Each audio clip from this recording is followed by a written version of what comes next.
Okay, y'all, before I start, disclaimer. My tongue is blue. I'm sorry, mommy. She would be so displeased if she seen that. And then, yes, I do have a little pimple at the top. I'm sorry. Cannot help it. Okay. So, I'm learning that I'm a very impulsive communicator. Typically about things or people that I'm passionate about. And that most likely is because the communication is driven by emotion. But impulsive communication isn't very effective. When you're communicating based off of impulse, you're not really taking the time that's needed to evaluate what you're trying to say, who you even talking to, if they're going to perceive or, understand, or how you get them to understand where you're coming from. Like, what supporting evidence are you going to use? Exactly what you want to say. Maybe you struggle from this as well.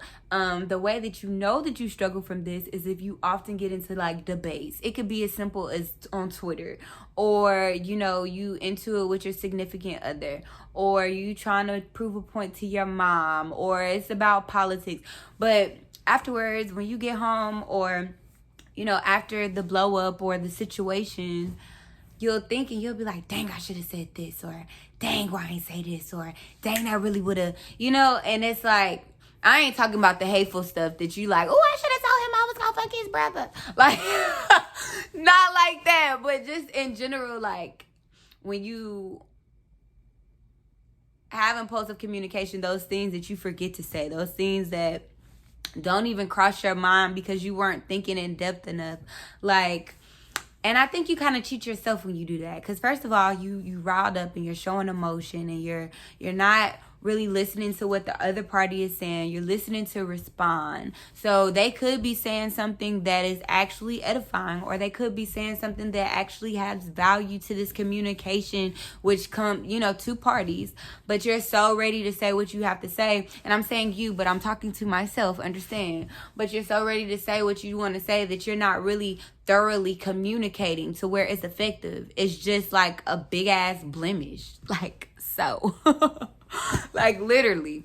So, I think that's another reason why the word patience came up in that other video, because having patience and to actually think, like, if you're in a actual ongoing in-person type of situation, it's a little bit more difficult because people not gonna wait all day for you to articulate. But if God give you time before you discuss with the audience, like before you send on Twitter, confirm your facts, make sure the things that you're saying add up, make sure that whatever they're saying, you have your calculated communication, to where you can make sure that it's not going to continue to go back and forth. You saying what you need to say, and it's what you're feeling is clear, and you're connecting it with logic to where you can effectively get it to the audience or to that other party.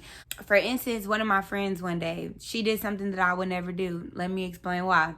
She was in the car and a number popped up on Bluetooth. Her man's phone was connected to the car, and a number popped up on Bluetooth, and he hurried up and disconnected it. She noticed the number from prior communication, and she said absolutely nothing. Me, I would have been so damn impulsive, wait for this nigga to get in the car. Oh my God, that number looked like the number from, just ready to just speak and to be heard. And that's something too about like masculinity versus femininity. Sometimes you could use your femininity to your advantage. Let him get in the car, not know if you seen a number pop up. You know what I'm saying? You over there planning, thinking about what it is, trying to be logical and block them emotions out so that your communication can be effective when it is time to communicate about it, when you are ready to communicate about it. So she ended up going to the restaurant with him, and when they got to the table, she called the number on three-way. Well, I said on three-way, but she called the number, and it made them have the communication about the situation. I'm not gonna lie to you and tell you I remember how it ended, because I don't. But that really stuck with me because I was so stuck that she ain't say nothing until she got to the restaurant. But having tactical communication, like when you really want effective communication, like with her, she knew her audience. She knew asking him who it was wasn't gonna get her the answer that she wanted to. So to ask and to even bring light to knowing, like bringing light to him to let him know that and you've seen a number, it defeats the communication. That impulsivity totally kills you getting the answers that you need. Not the answers that he gonna give you to either, some narcissistic shit or, something that you want to hear, but to actually get the real valid answers from this source. She knew her audience. She knew, okay, I'm gonna have to sit back, wait for the best opportunity to get the answers that I need to get. You know what I'm saying? But with that instant shit, you're not gonna get what you want. You're not gonna get the results that you want. The speaking to response stuff, you're not going to get the results that you want, ever.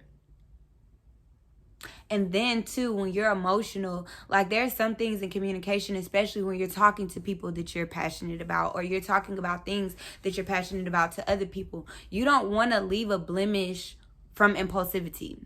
I hope that is a word. It should be. Go check for me.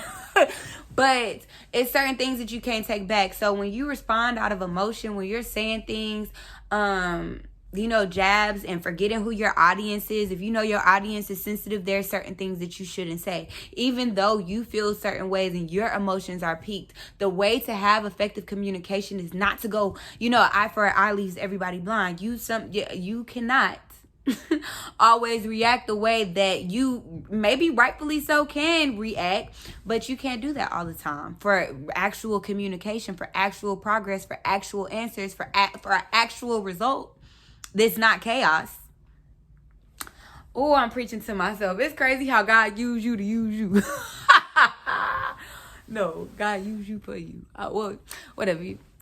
When you're thinking about communication, sometimes God will honor you time to think. If you wondering why you ain't getting no text from a person yet, or why you haven't had this discussion yet, or why the girl on Twitter ain't respond back to you yet, like God is giving you an opportunity to plan your next response. But it's like you could plan your next response, but you also need to be, actively engaged in the conversation. Don't just be planning what you need to say and just thinking so deep into it to where you still not effectively communicating and allowing the other party to, say what they need to say, but in a way to where you're preparing yourself for what might need to be said. You preparing your mind for what the points that, are important to you, like that type of thing. If God grants you time to do that, take the time, evaluate, think. If you need to cut your phone off and put your phone on do not disturb so you could really look at something and think, that is fine.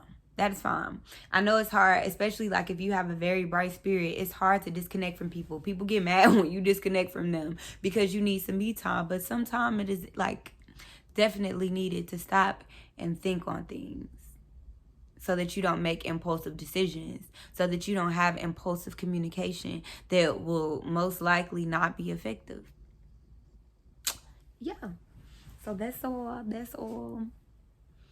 is all. I've been trying so hard not to roll through my hair because, hair tip, when you have kinky hair, or if you have curly hair, deep wave, anything, you do not finger comb while it is wet or it gets big. You let it dry. As you can see, I was kind of over here just, but we ain't gonna talk about that.